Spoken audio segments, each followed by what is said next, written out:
Dictation शुरू होगी 5 second बाद।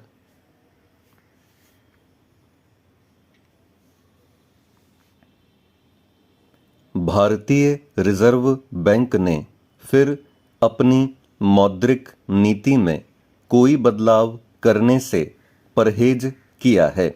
10वीं बार रेपो दर को यथावत रखा गया है। फिलहाल वह 6.5% है। यह फैसला महंगाई पर काबू पाने के मकसद से किया गया है। रिजर्व बैंक ने अगले 2 वित्त वर्षों में महंगाई के 4% से ऊपर रहने का अनुमान लगाया है। नई मौद्रिक नीति की घोषणा करते हुए चालू वित्त वर्ष में सकल घरेलू उत्पाद की पहले की अनुमानित दर को कम किया गया है। स्वाभाविक ही रिजर्व बैंक के कदम अभी ठिठके हुए हैं।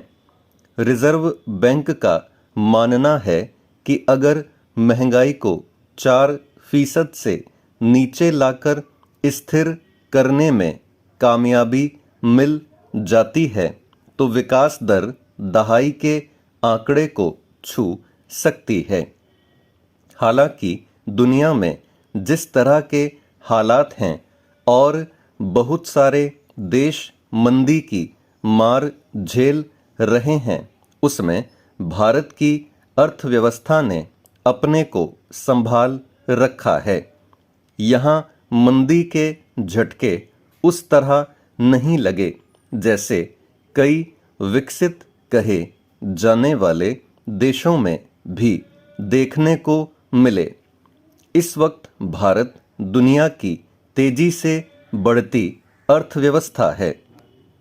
ऐसे में रिजर्व बैंक ब्याज दरों में किसी भी तरह का परिवर्तन कर कोई जोखिम नहीं उठाना चाहता। यह ठीक है कि रेपो दर में कोई बदलाव न होने से कर्ज लेकर घर, वाहन आदि खरीदने वालों पर किस्त चुकाने का बोझ नहीं बढ़ेगा। मगर हकीकत यह है कि फिलहाल रेपो दर अपने उच्च स्तर पर है। रेपो वह दर होती है जिस पर रिजर्व बैंक दूसरे बैंकों को कर्ज देता है। इस तरह बुजुर्गों आदि को अपने बचत खाते की जमा राशि पर कुछ अधिक ब्याज मिल रहा है। मगर जिन लोगों ने कर्ज लिया हुआ है उन पर पहले की तुलना में किस्तें बढ़ाकर चुकानी पड़ रही हैं। करीब 2 वर्ष पहले जब खुदरा महंगाई बढ़कर 7% के आसपास पहुंच गई थी, तब रिजर्व बैंक ने रेपो दरें बढ़ानी शुरू की थीं।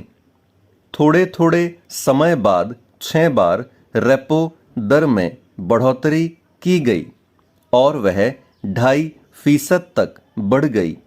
इससे आंकड़ों में महंगाई पर अंकुश तो लगता दिखा, पर लोगों पर किस्तों का बोझ भी बढ़ गया। लंबे समय से अपेक्षा की जा रही है कि रिजर्व बैंक रेपो दर में कुछ कटौती करेगा ताकि व्यवसायियों और नौकरी पेशा लोगों को मकान, दुकान, वाहन आदि के कर्ज का बोझ कुछ कम हो। मगर रिजर्व बैंक फूंक फूंक कर कदम रख रहा है। स्टॉप।